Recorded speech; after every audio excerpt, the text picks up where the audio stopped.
Kate Mila Falcha. Welcome to Irish Granny Helen. And just the biggest welcome back to returning honored guest, Heather May. Thank you for coming back. Oh, I was going to say thank you so much for having me. It's an absolute honor to have the opportunity to sit and talk with you and share, some experiences that I've had regarding my NDE and where that transformed so much with your viewers. And thank you for the invitation. I really do. Oh, I'm delighted. We talked a while back about maybe doing a little look at this book, which I have covered. Body keeps the score, yeah. And it it's sure does. an energetic trauma and how it affects your physical health. Putting that aside for a minute, I would love for you to introduce what it is you do and where that ability came from, your experience, if you could talk about that. Yeah, sure. So I had an NDE, as we've previously discussed, but through that NDE, oh gosh, I was just shared so much information with that. It was really truly an evolution of understanding, once I came back with it all. But I really was shown how energy actually works within the human body and the biofield. But not only that, actually, how there's energy, yes, in our thoughts, and that gets sent out, but it's in our words. And that has energy. So when people would talk, I would see all the energy coming out, as they're communicating. And sometimes it did not match the other things that I would be seeing, and yeah, sometimes it doesn't match. But there's so much information that comes from the energetic frequency while we're communicating. So much there. And even beyond that, thoughts, we pick everything up. Yes, it's subconscious, but I was really shown on how that works. And if somebody who, I don't know, maybe it's a friend or a family member, and they really want to do you no good, like they're not supportive, maybe there's jealousy, maybe there's aggression, but their frequency of their words will share that, but their face is saying something else. You know how people can smile, but they actually really don't like you, but we pick that up. We subconsciously pick that up. Sometimes it's very conscious for people. They really feel it. Oh, I'm kind of feeling standoffish. I'm backing up from this person. But we also, on an emotional level, we bring that in. And that could be, oh gosh, that could be about self-worth. It could be about value, or that person doesn't believe in me and my ability to, I don't know, maybe have this job. It could be anything, and you take it in. And depending upon where your belief structures are from your own foundation of how you grew up, where you grew up, we have a belief structure about ourselves already, and that starts from very, very young through the id stage, certainly. And as we grow up, that actually people can kind of poke those wounds. They don't mean to, but they'll poke those wounds, and that actually affects us, and it could affect us in various ways. So let's say you're in a hostile work environment. There's maybe one or two people who are kind of hostile, and yeah. Right. And unfortunately, I've worked with so many people in this type of situation, and they feel ill before they go to work. Yeah. They have anxiety. They have heart palpitations. They'll get a headache. They'll have a migraine. There's so many things that are happening because dread. Yeah, so much dread, so much anxiety. You can even feel that you're less than, your coworkers less than. And so it'll affect things, but that's also because you have a belief structure already there, that you do not feel that you are capable, or your self-esteem is very, very low, or you don't have value, you don't believe that you have value, and that will stem from childhood, usually childhood. Their critical energy or their demeaning energy, sort of, it's like taking a scab. It stimulates that feeling in you. So I have a question. I'm not quite sure how to word it. Mhm. You know, people say they're empathetic, and I know that I often, but not always, will have a gut feeling about a person and make an instant judgment about who they are, what they're like as core people when I Yeah. meet them. And often it's not what they present. And often people will say, "Oh, you're too harsh to judge." But it always turns out to be true. So here's my Mhm. question.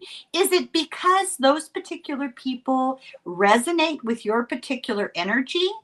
Or do you, if you're able to do that, have an ability to just pick up on people? Well, yes, because we're always broadcasting.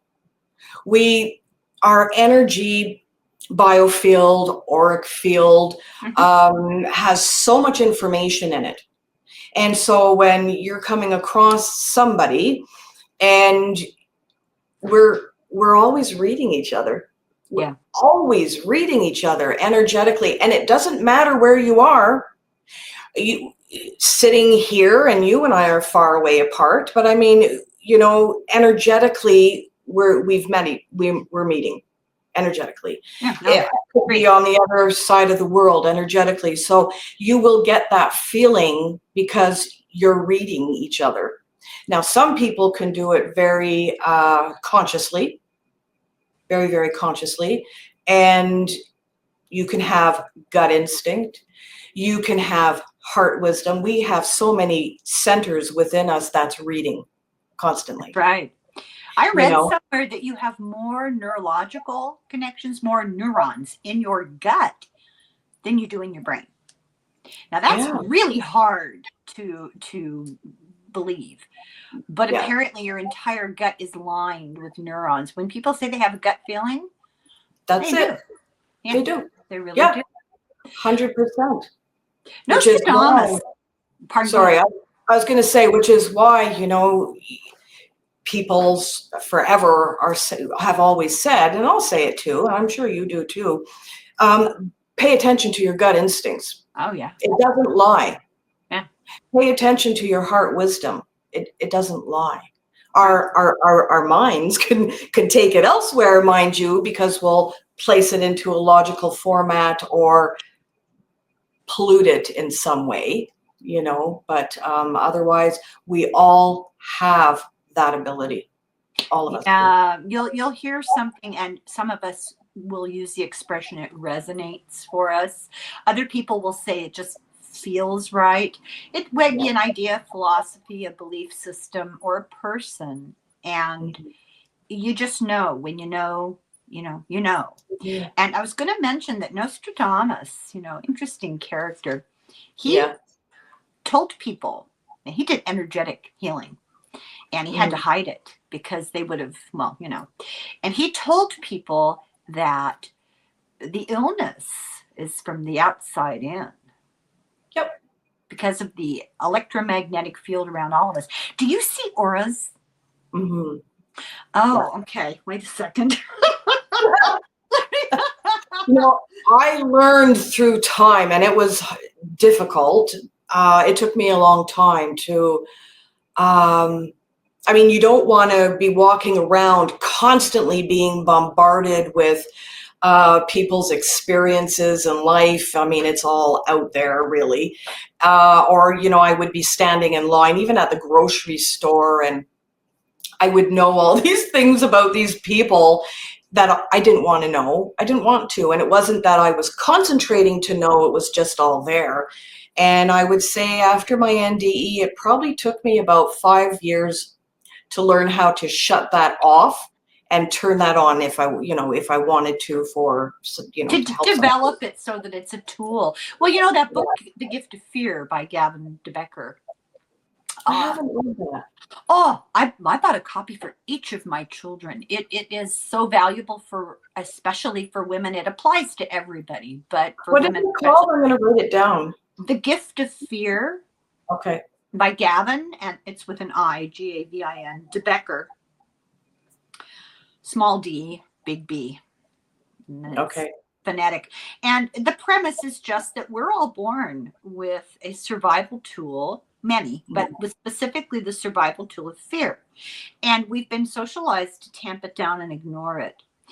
And actually, it's a gift because it's an early warning system. Yep. And it buys you time to prepare for self-defense. It's a survival tool. And a lot of people right now are feeling fear and trying to run from it. And I keep saying, no, you need to embrace that, because real courage is standing in your fear. But you have to be wise about it too. So, but his book is fabulous. I really recommend it.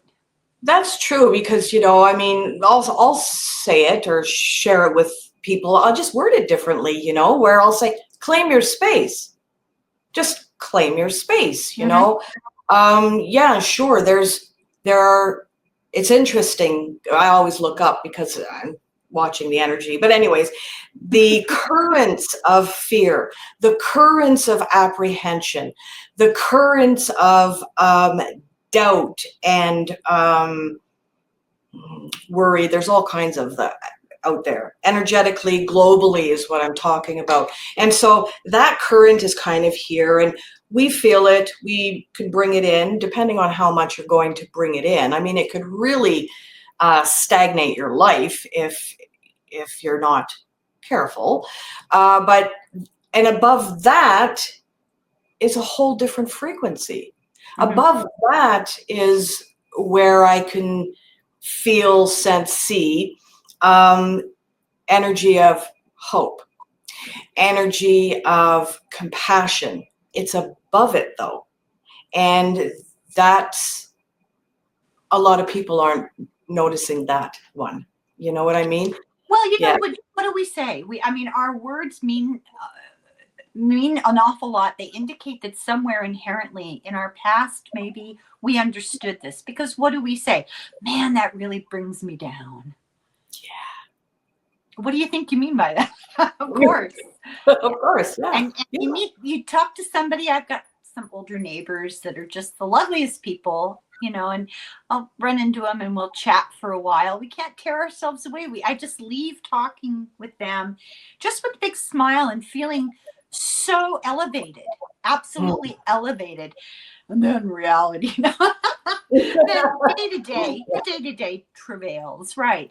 And it's important to remember that we can be swayed like a reed, like grass, if we don't stiffen our spine. I'm a big believer, in trying to do that.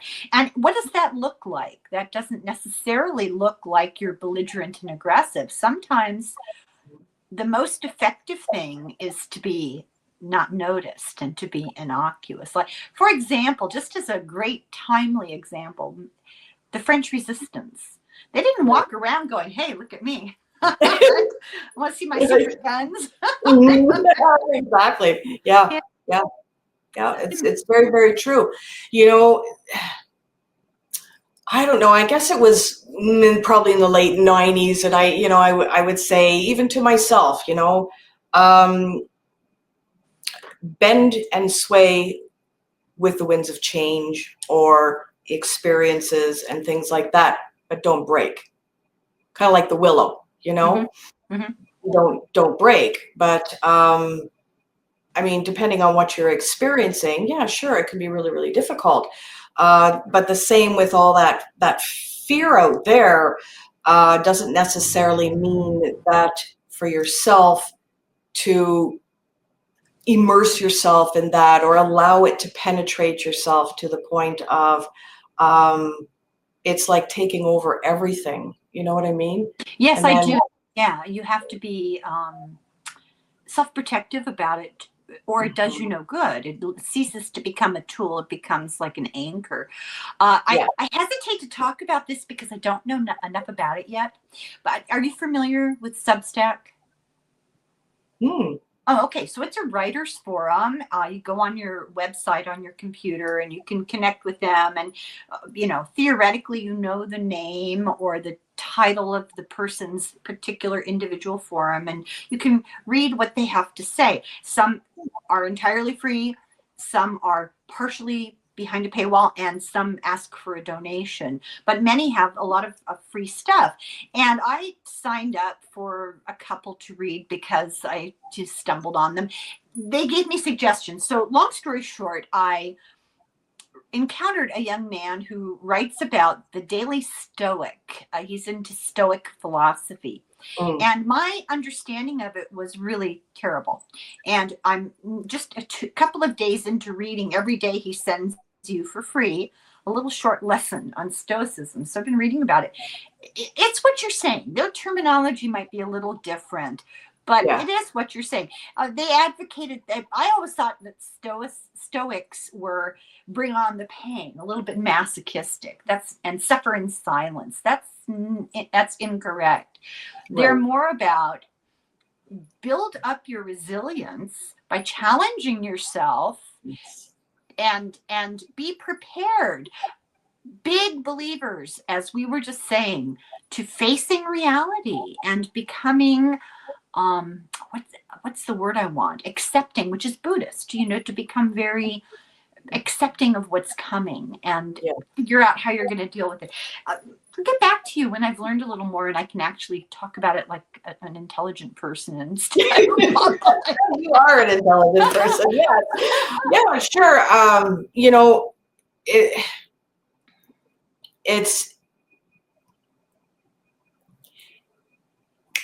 It left. Okay, well, that's okay because I've got plenty of questions for you.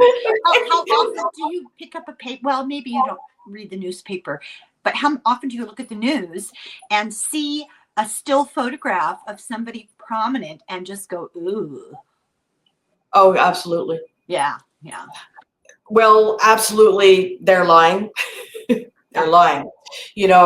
Certainly get that big time. Or sometimes I'll get they're unwell. They're Or really unwell. sadistic. Yeah. You can pick up so much, just even if you're watching, hypothetically speaking, you're watching the news and they're doing an interview with some prominent member and, I'll be reading that at the same time. It's like, oh my gosh. Multiple layers of what's really going on. Yeah, many, many, many layers. Absolutely. Mm-hmm. So I was just, God, I just lost my thought. I was going to ask you about, darn it. It was great too. Oh, well, I have a little more lighthearted question for you. So when Canada becomes the 51st, 52nd, 53rd states, do you have any suggested names? I've been working on that. I've been thinking like, what should we call you guys, New Caledonia? I don't know. New France? I don't know. I have to say, I do laugh at the whole thing. Honestly, I do. Outrageous. I don't think humiliating. How about Northern American Columbia? I like that. Long, but,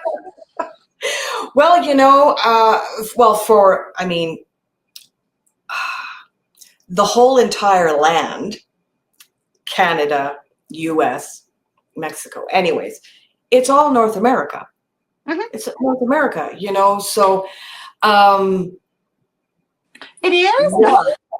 Yeah, I don't think of a name. I guess my brain won't go there because I can't actually.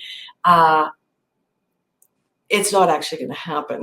But I think we should ask the Indigenous people. What would they like us to call it? Can you imagine what they're feeling? I mean, oh my God, it's just too much. Right? It's absolutely too much. That's the word. Good words. Absolutely. And nobody has a name simply because Well, a lot of us are thinking that it's ridiculous, and Oh, it's more or less like, I mean, what, a civil war? I no, mean, it come would be on. a national war. This is the longest unprotected boundary in the world. Why are we screwing that up? I mean, it's so sad. And I don't know. I feel like it's so embarrassing. It's like having a family member that's out there getting arrested every day or something. It's just humiliating. So Well, it on is. behalf of the entire It has been, yeah, the longest unprotected border, sure, But I mean, we've had agreements in place since, well, forever. 1812 or something. I Yeah, know. Yeah. I mean, seriously. And so, yeah, it would be an economic import export kind of. Nightmare? Is that the word you're looking for? Nightmare? Yeah. It would be, but the problem would be is it would be damaging also on both sides, and and then Canada would be looking to have agreements with other countries for imports, and That's I mean, if we had a smart, prime minister, one would be looking at that PDQ. On behalf of the entire population of the United States, I say mea culpa. I am so sorry. I do. It's just, let's move on. It's terrible. I may have to sign one of those agreements where you disavow your family, Oh, yeah. Yeah, right, yeah. Oh, Yeah, God. it's when you think about it, I mean, the US has what, 360 million people in around, or 355 million people. I don't know. I can't We see have, beyond a couple of dozen, and the numbers start to get too big for me. I can't. I mean, Canada has, 35, we can all fit into Did know that. California. The whole country Yeah. of populace can fit in there. Right. And so, I mean, Canada was always a peacekeeping nation, and we don't have the populace. We don't have the populace to have all Fend off. what they're requesting of us to have, Yeah. for like war, tanks, ships, planes. We don't have the economy even. I mean, the money it would take. We don't have the populace to be able to pay into that even. Unfortunately, all our northern border is wide open. Yeah. There's not even a populace up there. I know. So I won't get too far into that, but I've been concerned about that for a very, very, very long time. I don't know, 20 years I've been thinking about it, and our prime minister had welcomed tactics from China to come in to learn how to fight in extreme conditions. I wonder why I needed to know that. Right. Exactly. It's mind-boggling. It really is mind-boggling. But like I said, I mean, I'm not going to get too much into that. I'm sure nobody really wants to hear. Well, it's something you have to think about in the dark of night, right? Well, you do, but I know there, there's been a request that there should be enforcement there. Well, where are the people coming from to do that? I mean, there's a lot of miles up there. Oh, I'm sure my neighbor would be more than happy. He's well prepared. Oh, yeah. I was telling you about it. Yeah, he's just chomping at the bit to pull out his equipment. Yeah, that's ridiculous. So let's talk about this energy field that we all carry with us. Mm-hmm. How much of that is determined by past life experience? Actually, some of it really truly is. I remember even saying to my mom, this is going back. So 2000, let's say, in around 2000. So almost 25 years ago now. And I had said to her, I said, in our energy fields, we have like higher energy fields. We have information there that we can bring in. We have wisdom there that we can bring in and access, and I remember her looking at me saying, oh yeah, yeah. And I said to her, I said, well, yes, absolutely. I said, but we can also bring in this information or acquire information from past lives that way. There's all kinds of information sitting there. I remember because people wanted me to have paperwork and, meaning certificates to prove that I could do what I do, because the near-death experience really wasn't enough of an education. But anyways, and so I got my Reiki master's degree and in UC system, and my instructor, you have to work on each other at some stage, right? So I believe it was obtaining the third degree, and we were short a person. So I worked on her. She asked me to work on her, and I did. And I had said to her, I said, oh, you have sitting very close to your body, because she was bringing it in, but it was from a past life, but it also connected with her belief structure of and not being able to nurture herself. But anyways, and so I said I can't remember the year right now, like it was like 203 AD. I said, this is back in Rome, and you had an injury in her chest, right? And I said, we can move that energy out. It's very close to your body, meaning she was going to be bringing that in and healing it, yeah, and manifesting that, because it actually connected with her belief structure already of not being able to nurture herself. And anyways, at the time, she thought it was the most ridiculous thing she had ever heard, and she laughed about it, and she laughed and mentioned it to the entire class. Well, which didn't make very nice. Well, it wasn't very nice. So anyways, after I got my degree and everything, master's, I had something told me to visit her. And I was driving in the neighborhood, and I thought, yeah, okay, I'll stop by. Well, I did stop by, and it was maybe 2 or 3 years later.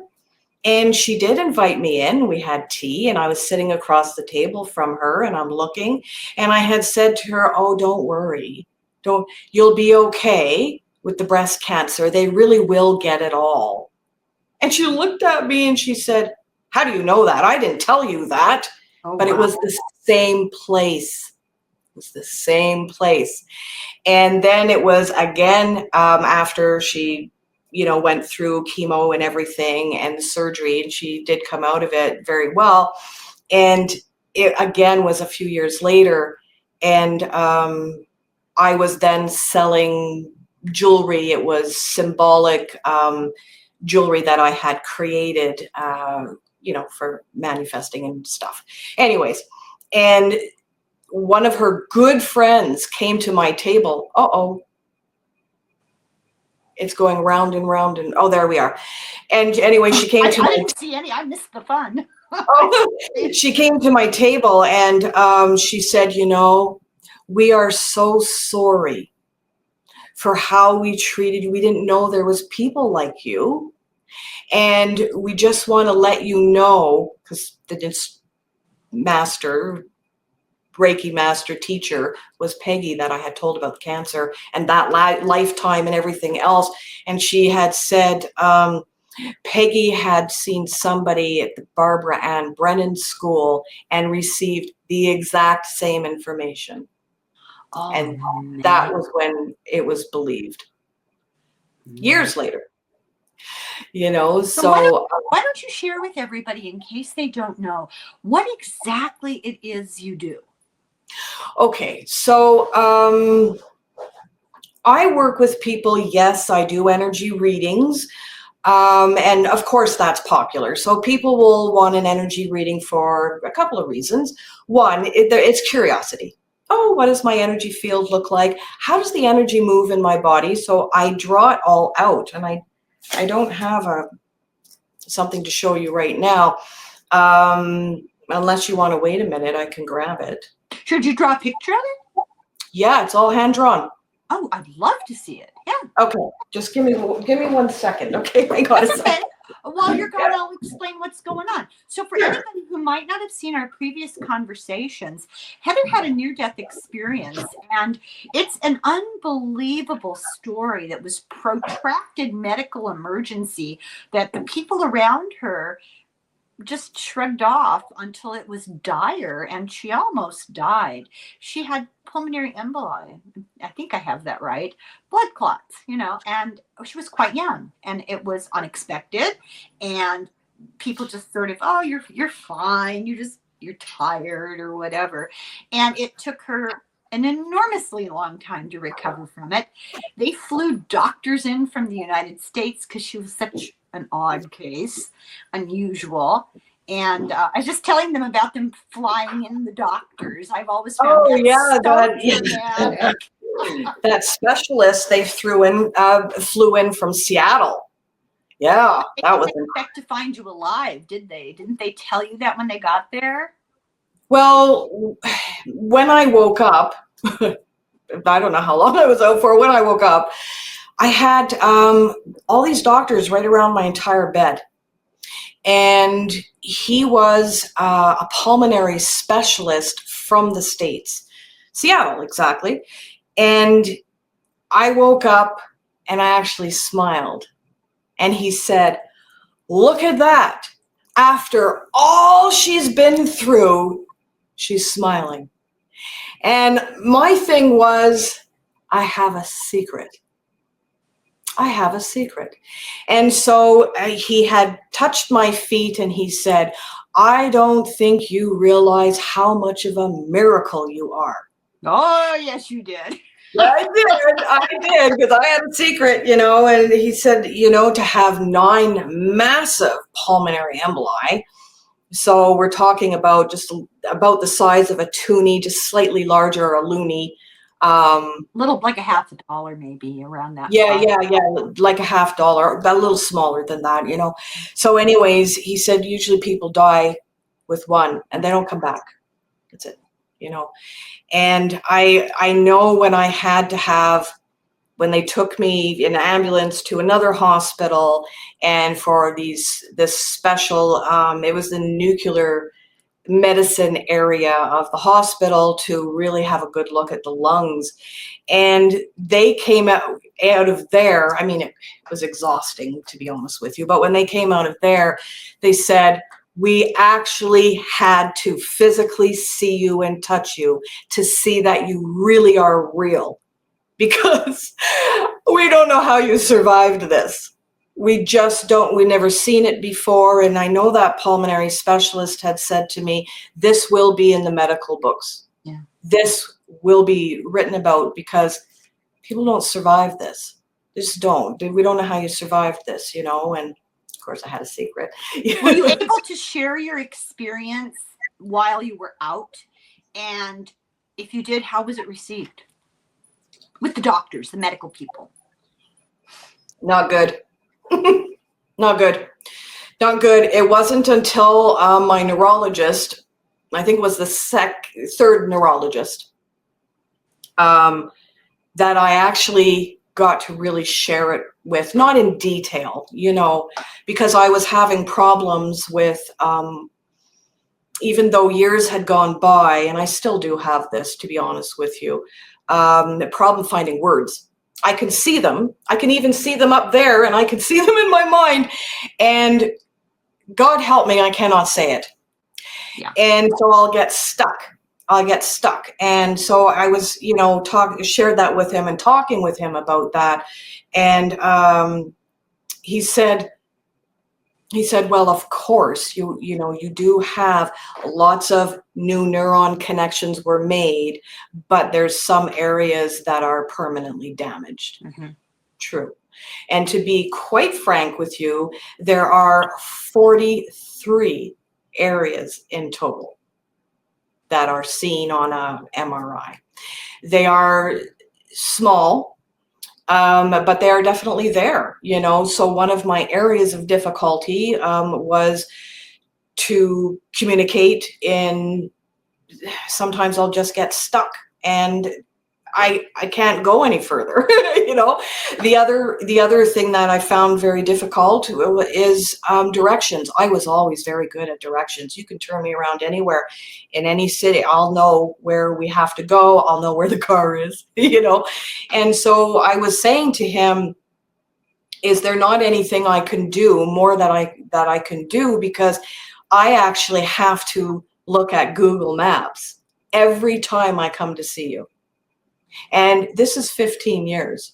Oh, welcome to my life. Some of us never had that brain. Right? Yeah. So he was really genius. You must have been an absolute genius before. No, it's remarkable how the level of your recovery, mind-boggling. It was. There would be Post-it notes, lots of Post-it notes. In positions that I have held, I mean, they were higher positions in the, I guess we can call it the corporate world. And I was a phenomenal note taker. I can write as you're talking. Mm-hmm. And that I would do that to ensure that, one, I didn't miss anything. And I would prepare also my response, for it to come across well and clear. And so I became really good at that. Sometimes I just hid it. I mean, in early days after, I did hide it. I if you had come to my house and I wanted to offer you a cup of tea, I would grab a teacup and a tea bag and show you that, So I used to work on a neurological floor, and I was nobody important, but you learn a lot by the exposure, right? And so you see many people with brain surgery, strokes that go through exactly that. I think aphasia, right? And I have a really good friend who recently had a stroke, and she's young to have a stroke, late 50s, early 60s. Oh, that's young, yeah. Yeah, and talking to her on the phone, because she's across the country, talking to her on the phone, poor thing. She knows this is happening. She struggles with some words. She's doing really well. But she'll say, using the teacup as an example, she'll say, yeah, the guy in the coat came in and, the thing that you might share together in the circle. And I'll say, you mean the doctor in a cup?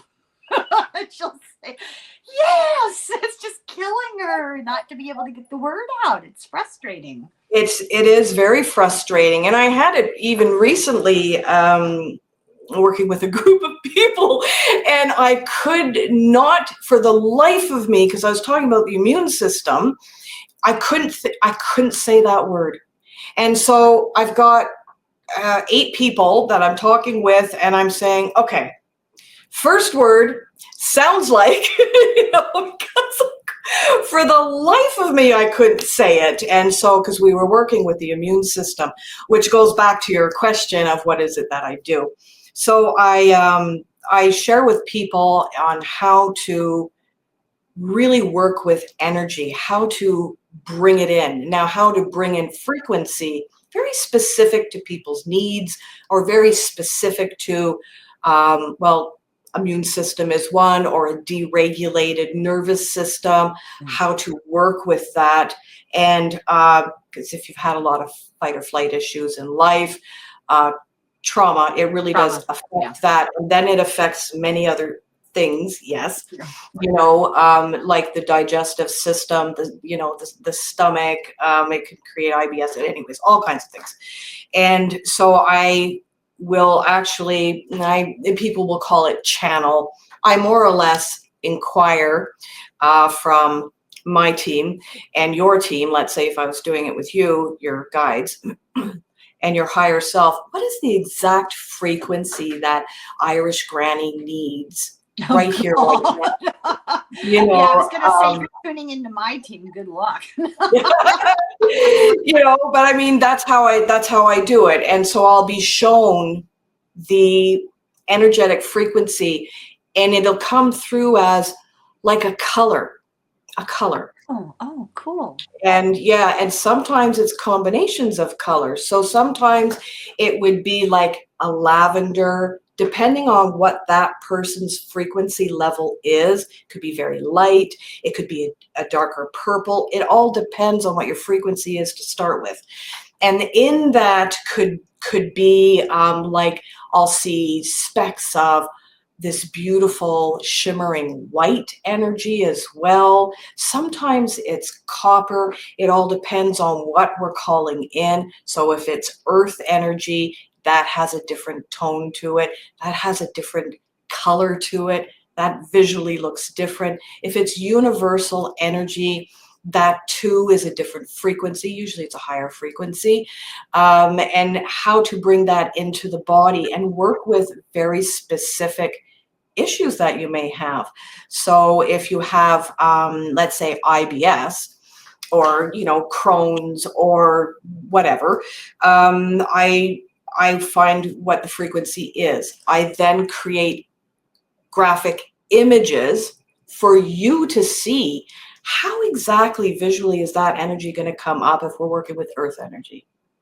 How do you bring that up exactly? So I design the image for you with the frequency, color, tone you're working with. And then after that, we come into Zoom. You have all the images. I've sent them to you already. We sit down on Zoom. We have a discussion. And I'll say, okay, Irish Granny Helen, here we are. And you're going to be bringing in, see this frequency. This frequency works perfectly with you. It's all about, depending on what it is, yeah, and I'll tell you why it's that tone, why it's that color, why it's that frequency, and this is how you bring it up, and this is how you open up your minor chakra systems to really bring this energy into your body and work with it into the, from the hips into the pelvis, right into the bowels, right into the large and small intestines, bringing that right into the Why are you stomach. talking about bowels are fine? Thank you very much. Yeah, but I mean that, and so that's what we do. So that's discussion, that's recorded. Then we come into the actual walkthrough. And how we do the walkthrough is I ask to really connect with you as a supporter, but I'm also watching the energy, how that is coming in or not. So let's say you're bringing in earth energy. Let's just pretend it's earth energy. And, the right side comes in very nicely up the legs and everything, because maybe that person runs off of masculine energy. They're, always very strong and resilient, but maybe the other side, the left side, the nurturing side, the feminine side even, they have issues there with being able to support themselves, or maybe they have issues with self-esteem, and so that side will be a little bit more shut down. And so I'll say, oh, Helen, do you notice, how do you feel with the energy on the left side? Do you feel that coming in? How does that feel for you? And they'll say, because people know, they really do know, and they'll say, I really felt it coming in on the right, but I can't feel a darn thing on the left. And it's like, there's nothing happening. And I'll say, you're absolutely right. There's nothing happening, because I want people to learn how to feel the energy and notice when it's coming in or not. Notice when it's circulating or not. So you're also learning how to scan your own body. So How adept do people need to be? I mean, can you just start with somebody who's a complete novice? Absolutely. I do it every day. How long does it take people to get the gist? Well, that's why we have the discussion first. If it's a holistic, something really specific, it's preferred to have a consult first, because I really need to know about the illness, whatever it is that is the problem. But if it's grounding, because even grounding, that's why we have the conversation. If you're bringing up earth energy for grounding, you're actually bringing online your whole entire system. So it's kind of like, if you don't bring the energy throughout the whole entire body, we work from the body to the cellular structure to then the auric field. That is a deep, thorough grounding. How That's do what people it know is. how to do that? I walk them through the whole entire thing on how to do it. Yeah. That's And yeah, so, and then yes, you're working with minor chakras, but you're working with major chakras, but you're working with bringing that energy into every single organ and every single cell. You're working with your vascular system, your lymphatics. It really is a true harmonious grounding, because it would, if you, yes, and lots of people, and I know lots of people will do a grounding and they'll ground their chakra systems, by ascending their energetic cord, or sometimes they'll say, imagine you've got roots growing at the bottom of your feet. This is not like that at all. This is really truly a deep grounding and bringing the whole physical body into harmony with that energy and working with it. It would, otherwise, it's kind of like you have a garden, but you only ever water the center. Well, the rest of what's going to grow on the other sides? Nothing. It's not going to get the water. And so that's why I do it this way. It gets into, we even work with the skeletal system. It's a complete true walkthrough. And then after that, once we work all the way through the chakra system, then we expand that through the auric field. And what you're doing with that is ensuring that you don't have, sometimes people who have been through a lot of trauma will have a lot of, I call it kind of hemorrhaging energy, when their auric field has areas that are open. So if you have somebody, like I've had other people, sorry, I always look up because I'm seeing as I'm talking. Oh, don't worry about it, because I never know where to look because I don't know where the camera is. Right. Yeah. So anyway, so if they have had so many barriers in life where they felt that they just couldn't move forward, third chakra system, they have been stomped on, let's just say. They have experienced a lot of abuse. That's the will center. That's our center for really moving forward in life and bringing things to us. But we have to have a belief structure that is also there, that we have the value and worth to have and do. And if we've had people who have constantly told us that, oh, you're too dumb, you can't do that, or who do you think you are, you're just never going to be able to manage that, it's just going to be too hard for you, it affects that area, and it affects how we see ourselves. And so that area sometimes, not all the time, will be really quite open in the auric field. But I really will see it in the chakra system, but I will also notice exactly what organs have that affected. So how is this received by people? I would assume that people are going to you to consult with you. They're already predisposed to listen to you and believe. No? Okay. I'm giving people too much credit. I don't know. They're not actually. The write-ups that I have on the website give an explanation on how, what you're doing, why it's a deep grounding, or maybe it's a universal connection. Universal connection, you can then learn to connect and receive soul information eventually, but you have to work with it. And so when people have done none of it, they haven't meditated, they don't know anything about the chakra system, that's what the discussion's for. I will bring up all the images to explain what the center channel is, center channel column of light, how that connects to everything. I explain the whole entire thing. I also give it in the email, so they have an understanding of some degree. You don't have to study it, just read it, because we retain here more than anybody would ever guess, so by the I would time I think that do it that. probably subconsciously hits a knowing, and yeah.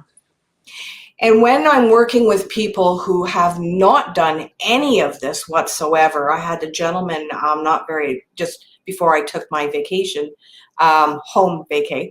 At first, he was nervous. He was really quite nervous. We met on Zoom and everything. He had all his images and everything. And I was kind of sitting there and I said to him, there's a part of you actually that does not want to do this. And he said to me, no, that's not true. And I said, no, actually, you've got a barrier up already.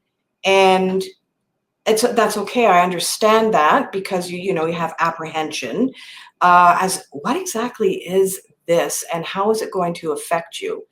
And I said, and I get that. So why don't we discuss what else is there for your apprehension? And at first he said, I'm not apprehensive. I looked at him and I said, well, actually you are.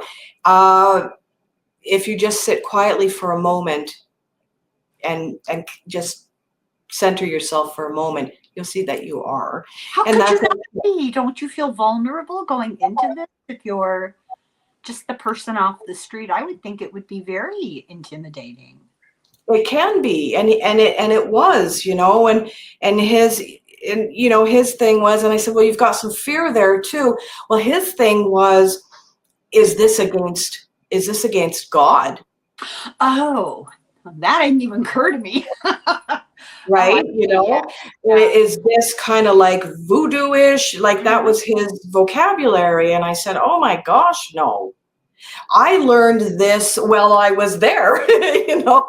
This was shown to me while I was there on the other side. You want to call it heaven, you want to call it, connecting with God frequency and information. Okay, and so we talked a little bit longer and I said, we can reschedule this or I can refund you. Because otherwise it's all about forcing, and I don't force anybody to do anything, Was so he I coming said, from a Christianity point of view? pardon me? Was he coming from being a... Oh, yes. Okay, so you might have reminded him, maybe, miracles, Jesus, I that whole thing. did. I did. Hello. Yeah. Yeah. I absolutely did. And he started to settle. You could watch his energy start to calm down and settle down. And because he kept saying, no, I want to. And so I said, well, we'll just talk a little bit longer. And he started to settle down. And I said, oh, and now you're ready. Okay, we can start now. So that conversation was over. Then, we have a new recording for the walkthrough. And it was after the walkthrough, because sometimes there's areas that the energy is not moving very well at all. And so for him, that was within the pelvis and, false belief structures that he ended up adopting through societal beliefs, educational beliefs, that sort of thing. And Gender-related stuff. Right. What a surprise. Right. Yeah. So, it took a little while. And anyways, by the time we had worked through all that, and at the very end of it, he said, oh my gosh, what an incredible experience. Oh. He said, I did not ever think this was possible. I didn't think I could really do this. And he said, this is like a miracle. This is like, I feel like I connected with God. Wow, And so that's powerful. Wow. That was very, very powerful. And it was very powerful to guide him and support him through that and how to do it. It was really quite incredible. And that's an honor for me, and to really be able to guide somebody to something like, like that, or even to really connect that deeply with themselves is amazing, or to connect with a pattern that somebody did not realize was truly affecting every area of their life, and to have that understanding, because as soon as you've got awareness, it's pretty hard to throw that away. That's right. It's hard to forget, right? So Yeah. I want to ask you something a little broader. So, because you kind of triggered this question in my mind when you were talking. So you do a lot of body work, a lot of healing, a lot of energy work. It's personal, it comes from trauma, comes from physical illness, whatever, right? Yeah. I'm not dismissing it, but just whatever the case may be. Sure. And also, I think you kind of mentioned this, but I want to really expand. How would you define what you do in relationship to higher vibratory beings? So, for example, a lot of talk about aliens, UFOs, angels. I'm of the personal belief that it's semantics. We're talking about enlightened beings of various types. Okay. So, can you talk a bit about that, your experience with that? Yeah. There are lots of people actually out there who, have a different belief structure, a higher frequency. They've done a lot of work with themselves, and I will walk them through on how to raise their frequency even more to be able to connect with higher frequency beings, how to actually do it. And how to raise your frequency, but you can also ask them to lower their frequency enough so you can have kind of a meeting of frequencies, right? So let's say it's a higher being that you want to connect with, let's just hypothetically say, and you want to obtain some information or connect with them, whoever the being is, or angel.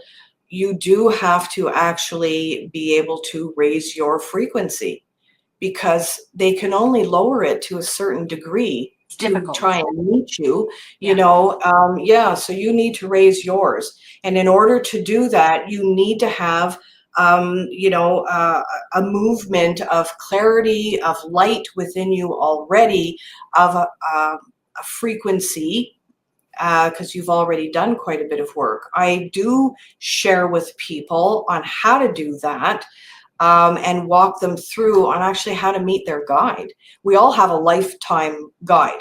We have a specific guide who is going to follow us for the whole entire life that we're here.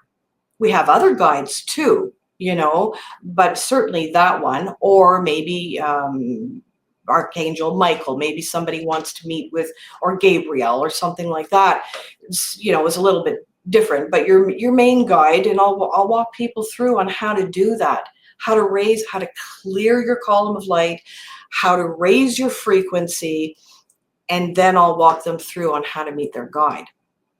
And so I do that sort of thing too. And when you can do that, there's specific ways to learn how to communicate with the guide, because keep it simple. Keep your Q&A, keep your cues, your questions really simple at first, so that you can really connect with that guide and learn to communicate and be more comfortable with how to communicate with that guide and get clear guidance. And that actually takes time and it takes practice. And, then you can have full-on conversations, or I'll walk people through on how to meet. Maybe, I don't know, they lost a loved one. I do that as well, on how to. Everybody doesn't need a medium. We can do it. We really can do it. And so I'll walk people through on how to do that, step by step, how to do it. And I'm with them all the way through. Oh, and here comes maybe it's your mom. I don't claim to be a medium. It's not my area of specialty. It doesn't mean I don't see or hear, but it's not my specialty. My specialty is actually sharing with people on how to raise their awareness, how to raise their consciousness, how to raise their frequency, how to then work with the human body to do that, how to, yeah, Well, all what of it. about people? I always wonder about people who actually don't give this sort of thing a lot of thought, going about their daily lives, and suddenly they become the unwitting receptors of communication that they don't know what to make of it. And it could be in any number of ways. They see dead people suddenly, or they hear a voice, or an alien, whatever it manifests as. Does that mean that somewhere subconsciously, maybe past life, they've actually done a lot of the work? They Oh don't yes, realize it? Okay. big time, big time. Uh, sometimes I've been working with people and it's like they've had a druid life experience, more than one, or they have been a mystic maybe in another lifetime, maybe a witch, another terminology. But they have these abilities that have come in from past lives, and that they can do it, and that is why. And sometimes it can be quite sudden, and it can be confusing, and how and why is this happening now? Well, because actually there's been a shift in your own energetic system, in your intuitive abilities have opened up, and usually it's connected to something. Can it be environmental? Yep, it can be. It's like maybe the earth is finally getting to a position where I hear a lot of talk about this these days, that a lot of people are changing, the paradigm is shifting, people are elevating. How much truth is there to that? How much hard work is it that's being done? Well, because I've been doing this, honestly, Helen, for a long time, since the late 90s. I will only do and share with people what I have become very adept at, right? So we're looking at late 90s, certainly by 2000s and into 2000s. Sorry, what was the question? No, that's fine. Now I have to. Damn. No. How much? Okay, so people who inadvertently find themselves suddenly elevating their awareness, suddenly having communication or understanding or whatever. So you're saying part of that can be brought in from previous lives. Yep. But I'm wondering, can the environment have something to do with it? Like people talk about the earth. Yeah. Yeah. Okay. Sorry. I kind of was babbling there for a little while. I asked a question and I couldn't remember it. But you brought me back to it, so that's good. Well, it can be, depending. I mean, what I find really interesting about that sort of thing is it's depending upon where you live. So there are some, we call them municipalities, but it could be a town or a city. They all actually have a frequency. There's a frequency to it. Salem, Massachusetts, for example. Right? Yeah, so there's a frequency to it. If that overall energy is on a low vibration, let's just say, your chances to elevate yourself would be, just through environment, would be more difficult. If you were somewhere else, in another town, let's say, and people are more open and they're more accepting of others and that sort of thing, their belief structures are fairly solid about diversity and things like that, that energy is different, so that community will feel different. And so that outward environmental energy is already at a higher frequency, and so you can adapt and adept with that frequency as well. It kind of is like a tuning. How much give and take is there? Like, does it have to do with ley lines and energy of the earth, or does it have to do with this sort of a symbiotic relationship between the people, their belief systems, their energy, and the earth? Yeah, the people make a big difference, what their broadcasts are. And that will then look like a big dome of energy that's over and surrounds that whole entire town, village, city, whatever it happens to be. Ley lines, I know some about ley lines. Yes, they are important. Yes, they do have energetic value as well at a frequency, different frequencies, of course, but I actually don't know a whole heck of a lot about them. Me neither. I just Yeah. thought I'd throw out some terminology to sound like Yeah, but I don't. Here's a question that begs to be answered, and I don't want people to take this wrong because I'm not implying a belief of my own, but I've heard it said. So, for example, what has been going on with the storms in the south of the United States, what's been happening in Los Angeles, there are those who say the people brought it upon themselves. There are others who say the Mother Earth, Gaia herself, which now we know is a system and an entity and a being in and of itself, that some blame the people, some not blame, but attribute it to a reaction of the earth to the environment of people. So how much of that is a symbiotic thing, a give and take? Yeah, that is, it's kind of like we've experienced too, all these fires. We're choked out every summer. We can't go outside. I know. Can't even go outside. So there's been so many incredible environmental changes.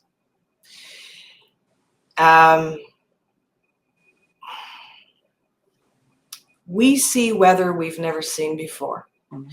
We see insects we've never seen before. And so as the environment seems to be changing and becoming more dry and that sort of thing, yes, there's the fires. Whether it's due to populace or not, I don't actually know, other than I know on a climate issue, I see the changes. Mm-hmm. I see them myself, so I see weather that we've never seen ever, right? I mean, we're in snowfall. Let me tell you something I heard yesterday. This really hits me in my food pyramid, because the three most important food groups, coffee, chocolate, and cream, what can I say? Because of the weather, cows are giving less milk. The heat, they give less milk. Therefore, there's less butter. There's less cream. There's less milk. Coffee and cocoa beans are growing at enormously reduced levels because of the environmental changes. Then we can start talking about the trade issues and stuff. But first, we have to talk about actual amount that's available. They're saying that in the United States, dark chocolate is becoming less and less common, not because people don't like it, but because they're not able to grow the cocoa beans. This is true. This is true. And I've seen it myself because I've grown my own vegetables. And so when I first, because of my NDE and because, they basically had stated, the doctors, that's who they is, all the specialists that I had, which was many, I lost my job. I was a newspaper editor and I lost my job. And because they said, you'll never be able to work again. You may not even have your legs. We may have to amputate your legs. You'd be in a chair anyway. So things were looking pretty bleak. And I was the main bread earner. So I had to leave the place that I was living at, which was like a city, basically. It was pretty big, to come to this extraordinarily rural area that, pretty much everybody here gardened. And so very self-sufficient. And so I had a half acre of just garden vegetables. Oh my God, that's so much weeding. Oh, It was tremendous, but I'll tell you, the people really helped me to learn how to do that, to learn how to can, to learn how to do it all. We became 100% vegetarians at the time because not a whole lot of money. I wasn't working, right? So, I mean, it was either do this or starve. So, it wasn't much of a choice. It was like, okay, I'm going to learn how to do this. And the garden, it was beautiful, beautiful. I could grow anything. It was amazing. And then I've noticed it here in the last, I guess it's about 5 or 6 years, 5 for sure. The climate has changed so much that sometimes we'll have snow in June. And so this will kill everything. Sometimes it is so incredibly hot in May that anything that's come up got fried. Mm-hmm. Mm-hmm. And so you have to either replant, if it's early enough. We have very short summers. Let's remember that. Yeah. Or suddenly we have early falls. It starts the second week of August. So we've gone from June, summer, July, and half of August, 2.5 months. So I've really noticed these changes, and there's some things that I can't grow. I find it really difficult to bring things into, like, vegetables to be mature enough, right, to be able to freeze them or jar, like whatever it's going to be, right? And so I've noticed that absolutely 100%. I have been saying, maybe 10 years, that really what needs to happen is certainly for Canada, because, I mean, let's face it, our climate is not wonderful, really, which is why so many cities are north of your border, but south of us, and because of the climate. So I've been saying, why is the government or governments not investing in hydroponics, big, massive? You were going to say that, I know. Yeah. Because we need it. Yeah. And I don't understand. Right? That's why, because it makes sense. You know that. Anything that makes sense. If I was younger, I would do it. I would do it because even further north of me, it's even harder to grow anything. Then you get into the Northwest Territories and we'll forget it. You really need indoor gardening. You really do. You're singing to the choir here, because we have apple trees and pear trees and even a couple of apricot trees. Nice. And we lived here a very, very long time, and kind of benign neglect, and up to our eyeballs in apples and pears. And I always grow tomatoes, small tomatoes, because of the growing season, on the deck in tubs, and we always have tons of tomatoes. The last couple of years, last year we had no pears, no apples, and the most pathetic tomatoes you've ever seen. And it was because when everything came into bud, it froze. Right. Or for us, there was just so much smoke, not enough sun. Yeah. It created that. Last year, to be honest with you, I only grew a few things in pots. Yeah. That was it. Because the ground is cold, or it's too wet for too long, or I know. Yeah, absolutely. So, yes, it's problematic. 100% problematic. Do I believe that? I think it would be a benefit to everybody. At one point in time, I used to talk with people about, even if you live in an apartment and you have a balcony, you grow things in pots. And I don't know, I've been saying it for a long time, so I think it's really important, and even during my ND, I mean, maybe you remember, maybe you don't, maybe some of the people watching do or don't. I did talk about all the fires. I don't remember. You'll have to refresh me. When I was shown problems or things that were happening or going to be happening around the world. And it was, famine, and it was fires, and it was flooding, and I mean extreme flooding. It was mudslides, that sort of thing. It was all of that. It was civil war. I do remember you talking about this now. Yeah. Yeah. Yeah. And, like I had said to Gary, my husband, I had said, and here it is, like we're almost in the middle of what I was seeing. We're almost in the middle of it, and it's tragic, really tragic. And yeah, anyways. So here's my you have to go. So I'm gonna ask you one more question, because this is something Sure. I struggle with, that everybody I know struggles with. We're aware, for the most part, we see what's coming. We feel it in our bones what's coming. And there's a sense of not really having the ability to do a lot to change the bigger picture. So we have to acknowledge that that's very stoic, acceptance, right? Very Buddhist, just acceptance. Yeah. But then what would your advice be that we can do personally to make our way through it? I'm not talking about physical survival or what. I'm just talking about getting through it. Yeah. Okay, I just want to make sure I'm understanding. So getting through all these changes, getting through policies that are coming in that don't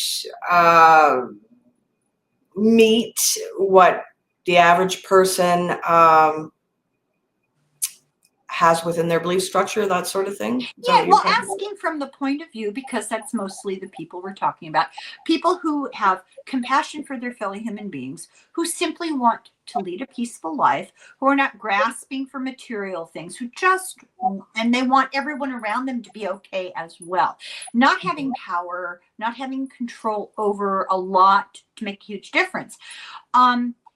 What's the best mindset or the best approach moving forward? And granted, gardening and all that stuff, but I'm not talking about the practical physical stuff. I'm talking about what goes on here and here.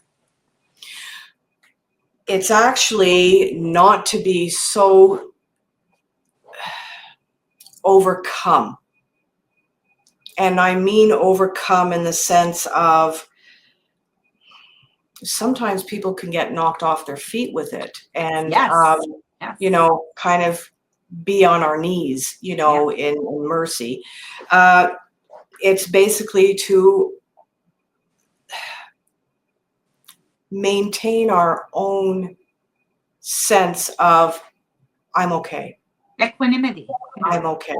Yeah. You can bend with the changes and the flow of things, but essentially your core you is actually fairly solid, so you have your resilience is really the word, to be resilient, to not be dragged down, to recognize even when it's starting to happen. Mm-hmm. To take a pause there and say, oh, wait a minute, I've been pulled so far onto this side with, I don't know, so much apprehension or fear or whatever. It's just grabbed you, to recognize that and recenter yourself in the way of, wait a minute, I'm actually okay. And what other people are doing or being is not your responsibility. Well, I would push back on that a little bit. I hear what you're saying, yeah. But my struggle is always seeing the person on the sidewalk who really, that's when where do you find the line you draw that is your responsibility and is not your responsibility? That's different. Yeah. To me, that's totally different in the sense of now it's not just the frequency you're dealing with or, all the apprehension energy that you're feeling. Now we're talking about people that You're Yeah. walking down the sidewalk and you're actually seeing they are really struggling. Yeah. It's an absolute truth. It is so very hard, and I find it hard. So, I find it hard to walk by somebody and just pretend they're not there. That's impossible. It's That's very, absolutely yeah. impossible for me. Anyways, it's possible. You know, um, will I talk to them? Sure, I have. Will I buy them a meal? Sure, I absolutely have. But that's not actually going to help them from the street.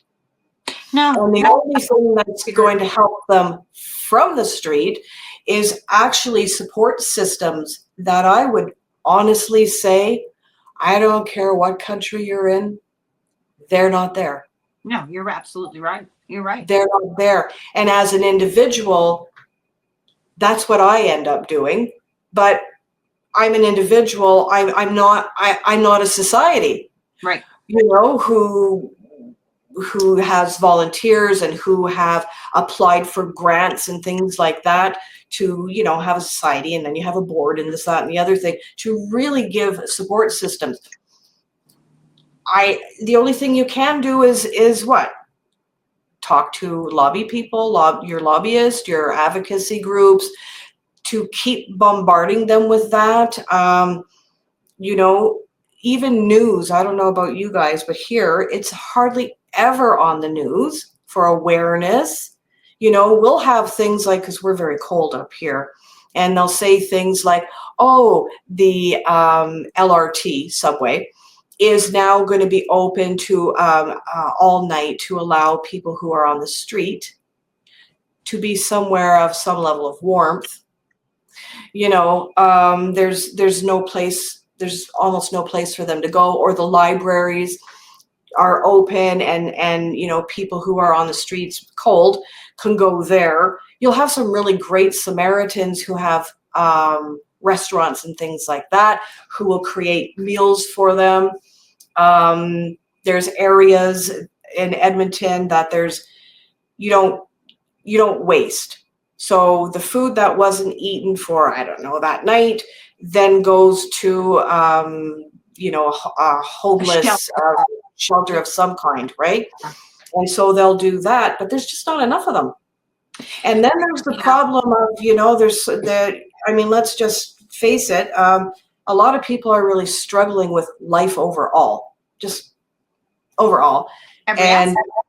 yeah, all of it. And they have found themselves on the streets, and the level of even depression is there. It's Yeah. huge, and there's no help. I have known people who went into the hospital stating they needed help. They got to be there for a 24-hour period and then kicked out. Because they don't So have a how- diagnosis, they send them out. Yeah. There's a man that I spoke with several times who's written some books. He's into remote viewing. He's a very, really nice man, Mhm. Stefan Schwartz. And he wrote a book called The 8 Laws of Change. And basically what he talks about, very, very loosely, is the choices, the millions of little choices. He calls them the quotidian choices that you make on a daily basis, small as they may be, like what to purchase, what to eat, where to go. All of those things matter, and they don't matter in a splashy, dramatic way that we can all see. It's not setting up a soup kitchen in the park even. It's not even that level. But each of those small choices that we make, if we make them with the thought of the betterment of all, the common good as our core, that does have lasting, far extending effects. We may not see it, and that's the hard part. We feel like, oh, why bother? What's the point? I'm going to go watch Netflix. I'll talk to you later.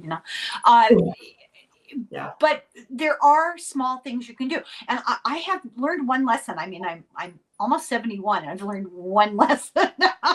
I used to have, and please God, that doesn't ever happen again. I used to have really bad seasonal depression, and it would last for a really long time, and it was really debilitating. And slowly but surely, much as I really wanted to resist this, because not a Pollyanna, I discovered slowly that when you feel the worst, when you feel like that, and this is very difficult to overcome that first step, but Mhm. to take yourself out of yourself and try to do one small thing for somebody else. It's very hard, but if you can do that, it's almost like it breaks the barrier, and it really does start you down a much better path. And I believe we're here for a reason. There's something we're supposed to be learning. I don't know how you feel about that. So asking all the time, what am I supposed to Yeah. be learning from this? That comes up. Um, I have countless daily emails regarding that. Uh, Hmm. what am I supposed to be doing? And what's my path? Um, I'll tell you, sometimes people think it's to be some big, massive thing, It's and it's not. not. No. It is absolutely not. It is really learning about to be compassionate, to even if you can do, like you said, one small thing. It doesn't have to be ginormous. One small thing. Um, Maybe you helped somebody to, I don't know, you had a conversation with them. There's so many people who are starving for a conversation. Even if you gave somebody 10 minutes of your time, that's a Oh, big I'll deal. tell you my big act that is like Mount Everest. Yeah. I won't go into a lot of identifying detail, but I have a neighbor with bumper stickers that appall me. And my real victory was to be able to pass by and look at him and smile and say, "How you doing?" Because I just wanted to spit in his eye. That was enormous. And those are the sorts of things that I think matter. Those are the lessons. Well, that was the thing that I was saying. I mean, really, your business is yourself, right? And so the fact that he had that whatever going on, um, don't allow that to come in and affect you. That's a big deal right there. That's a big deal because Easier that said is, than done. Yeah. yeah, because that right there, that is actually a shift in understanding. Right there. That was a shift of understanding. That you don't have to. What he's got going on is what he's got going on, his bumper sticker or whatever he's got going on. I've seen those things myself. But I still stew about it. Well, then eventually you won't stew about it, because when we don't, when we stew about it, like that takes energy from us. I know. It does. I'm so aware, it's like I know tourist you are. aware. I So, know you are. But I mean, that's a step, an awareness. I think awareness is actually one of the key things that we're here for. To really have awareness, not only with ourselves, but to broaden that out, to have awareness and compassion for other people. Compassion yeah. Dare is I a big say, deal. woke. Sorry.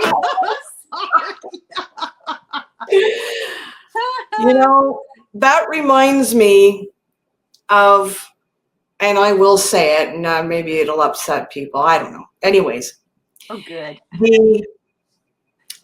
that person is unalived.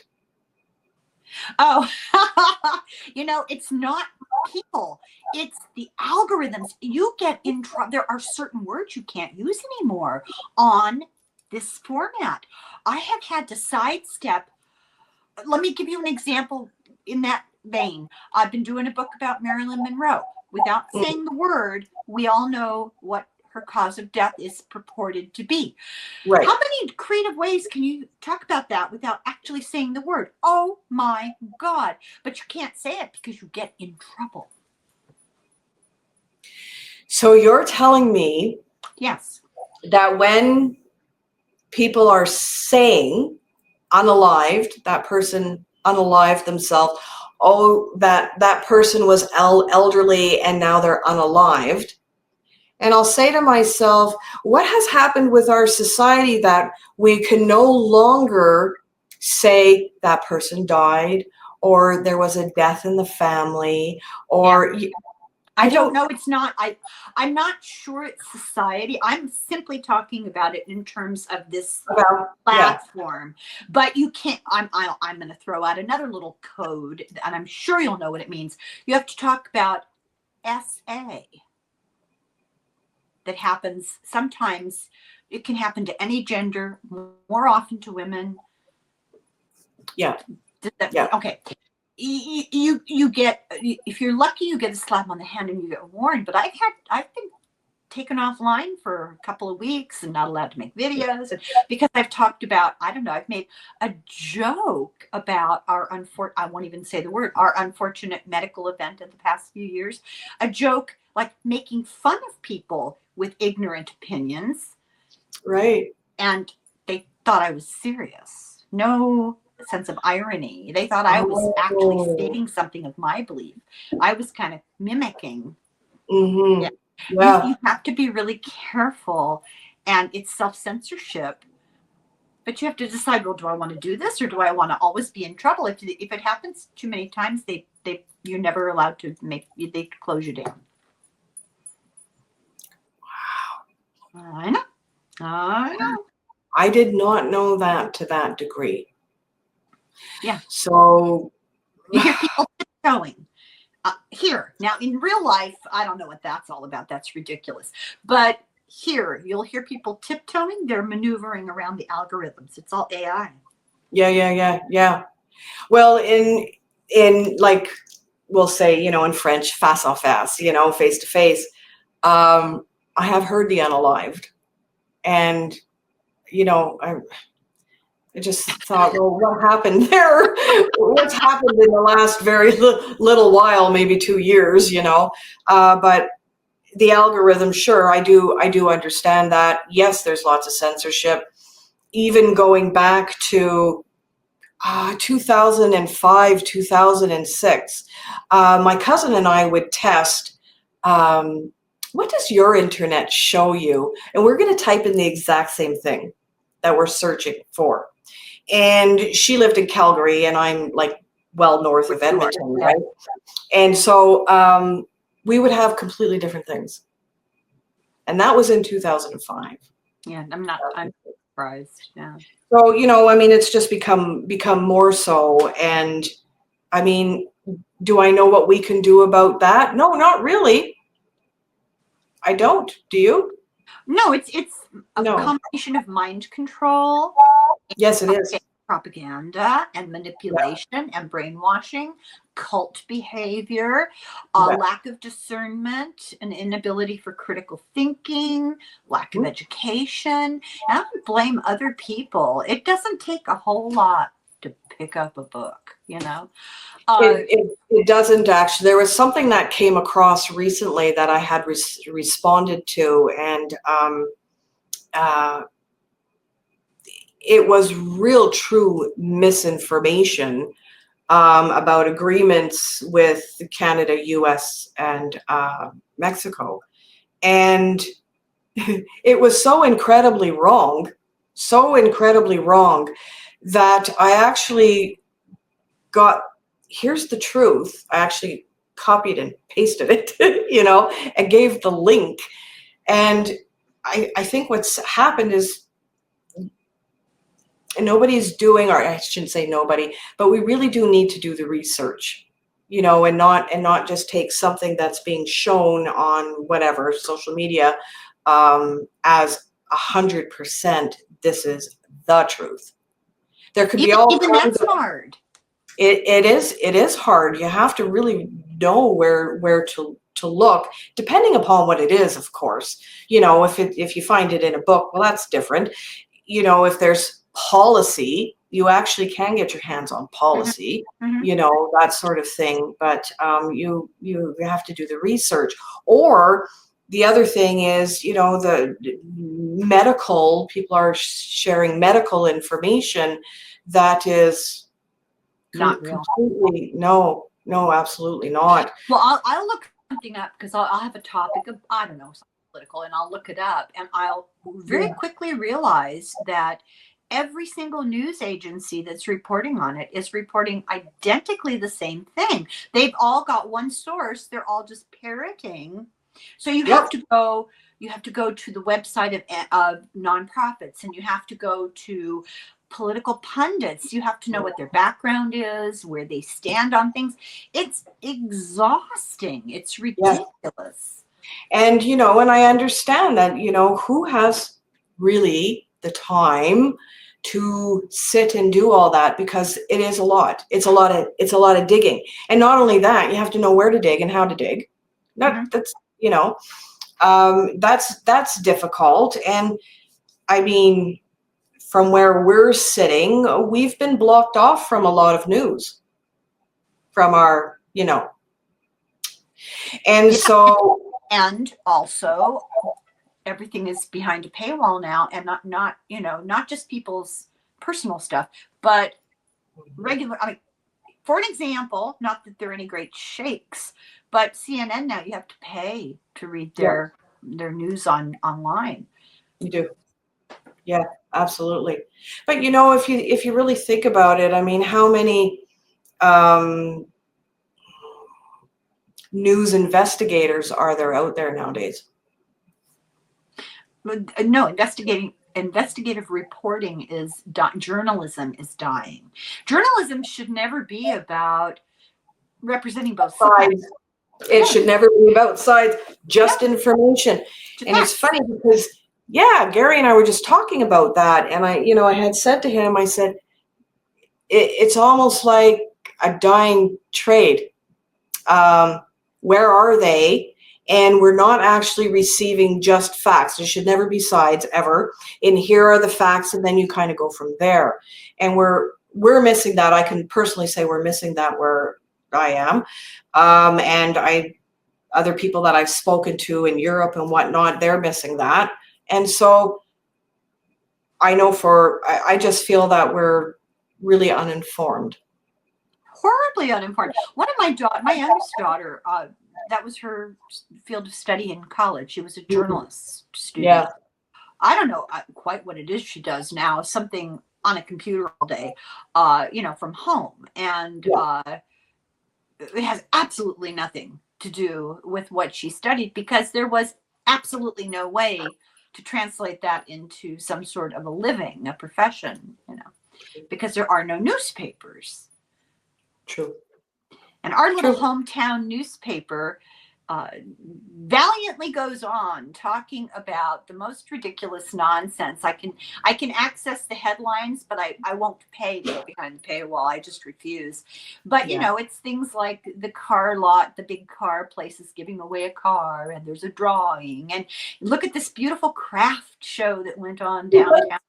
And I'm thinking, okay, well, in order to get to that craft show, you have to walk past about 6 blocks of people camping on the streets because they have nowhere to live. Can we talk about that? Do you Could think? we talk about that? Yeah. Absolutely. I'm right there with you. I'm absolutely right there with you.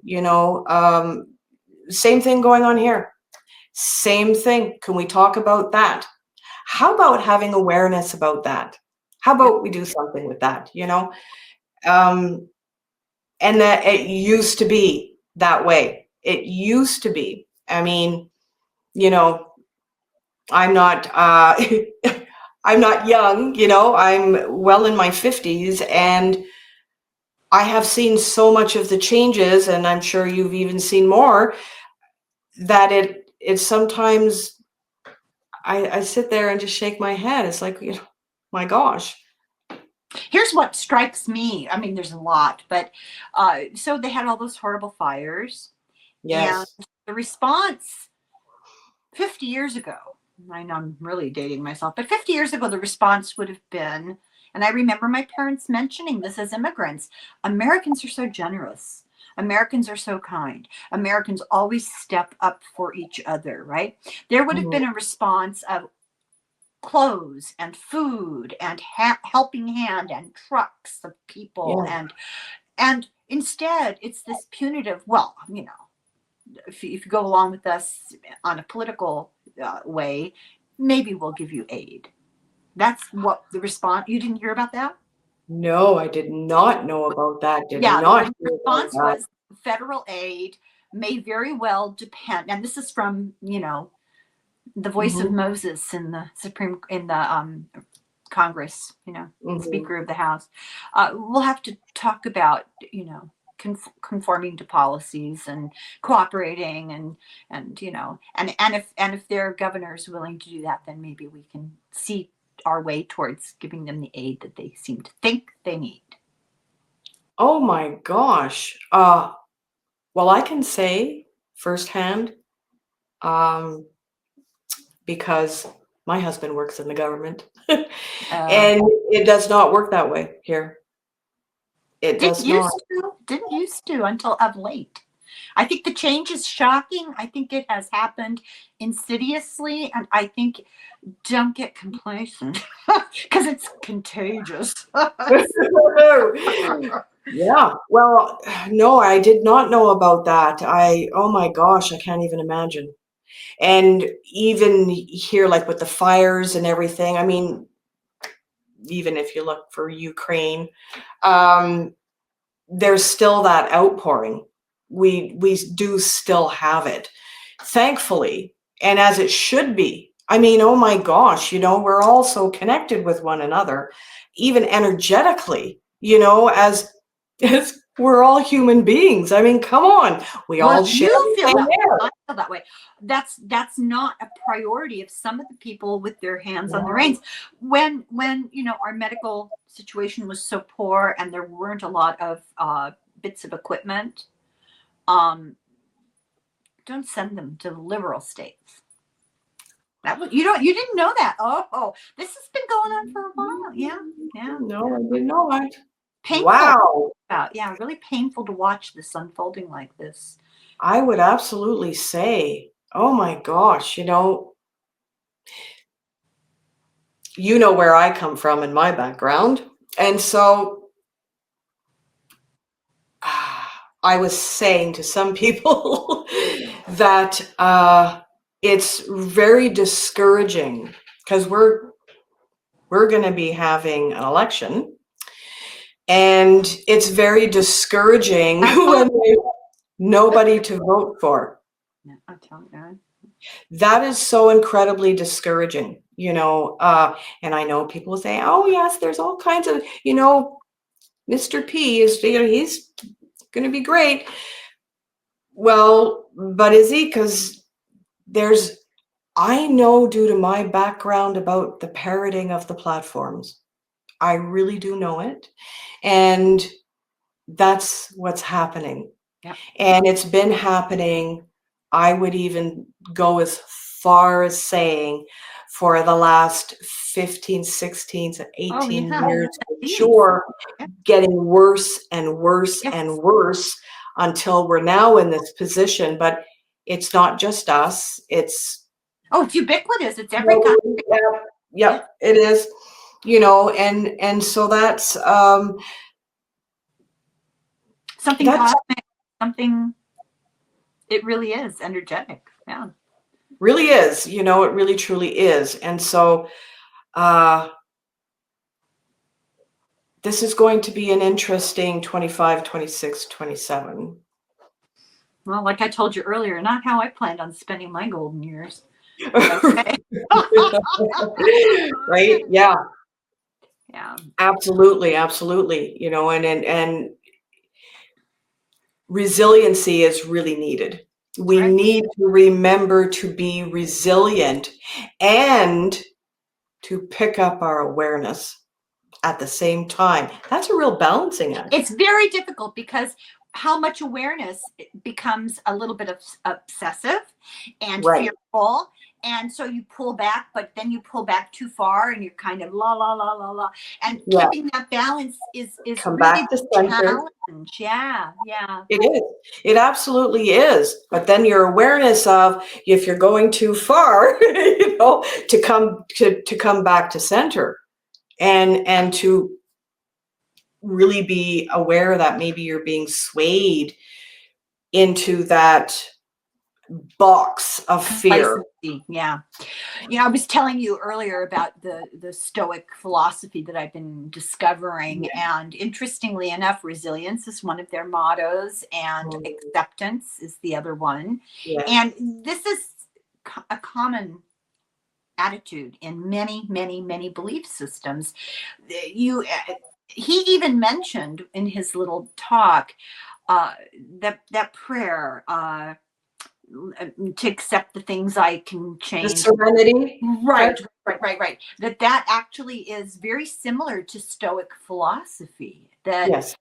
recognizing what you can do, what is not up to you, uh, accepting the situation you're in and making the best of it by developing your resilience and your strength. I really believe that. I feel like fear has gotten a bad rap.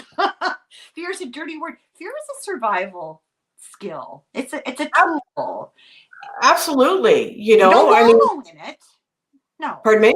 you don't wallow in it. No, you don't wallow in it, but that's the same thing as, and I absolutely agree with you. There's a healthy amount of fear because otherwise there's complacency. But then when you get into, uh, yeah, there's, oh gosh, Maybe extreme paranoia, maybe, or yeah, well, you can get really paranoid. That's really true, or you can get so complacent, like, and be in that scenario where, well, what are you doing? It's kind of like anger. Actually, people say, oh, don't get angry, but I mean, the truth of the matter is anger is also necessary. I'm not talking about having full on, rage or rage. anything. I Although we mean, could. yeah, to get angry actually tells you something. Yeah, It it tells you motivates. Yeah, something. we And are it's a animals. motivator. And yeah, just like, fear is too. It's a motivator as well. There's such a thing as too much. And then you have to look at that. Too much anger. Well, why is that happening? What's really going on? But, if your boundaries are really being crossed, knowing your boundaries for one and having them is a good idea. But when that's really being pressed on and you're getting angry, to be aware of, oh, hey, wait a minute, that is so uncomfortable for me, that is really why I'm angry. Or I'm really angry because that is actually an old wound for me, and so it's made me respond in anger, and not to go into rage. Or like a child, I'm not getting what I want. There's that too. Yeah. That's my favorite Yeah. one. Yeah. I want what I want when I want I it. want what I want when I want it. Yeah, so I know, I guess it was more, maybe in the 2010, 15, 16, 17, people would say that, don't get angry. Oh, anger is bad. That's bad energy, or, that's, you shouldn't be doing that. And well, it's kind of like, wait a minute, anger actually is one of the most accessible emotions to get to. You've got Mhm. your basics, your anger, maybe you're going to be extremely happy, those type, but it's always, and what's underneath the anger itself? What's underneath that? Because there's always something. Well, There's notice always, it's always about regulating people's responses or emotional responses. And I believe those emotional responses serve a purpose when not allowed to run wild. But just right. ask yourself, the seven deadly sins, those are all the good stuff. Those are the things that motivate human beings. That's I right. don't want to go over the edge. Yeah, that's Well, all. That's all. I feel like Definitely. we could talk for another 6 hours, but I'm running out of battery. but Okay. I do want to get to your book at some stage, though. I mean, we've both read well, it, but you we've touched know, on parts of it, um, I hope yeah, we'll have moments we can go back and maybe look at like a chapter or something. But yeah. we've kind of done a gentle introduction into the notion of energy and Mhm. healing and illness, et cetera, et cetera, et cetera. There's just too much. There's too much to discuss. So I'm glad you seem so well. It's so nice to see you. And I cannot even tell you how many people perked right up when I mentioned that you were going to be here. It's like, thanks. We're so happy. Oh my gosh. Well, thank you. And I just love your energy, and I think that you're such a beautiful person. I really do. And thank you so much. Honestly. I'm married, but let me take the ring off here, I love you too. I really, really enjoy talking to you. I think you have a real knowledge to share. We've only begun to plumb the depths. So thank you so much. And don't go away. I want to tell you something. So thank you very much, everybody, for watching, and many thanks to Heather. And I do believe she might come back. And in the meantime, slungafoil, sluncha. Okay, now this. Thank you, everyone. Thank you.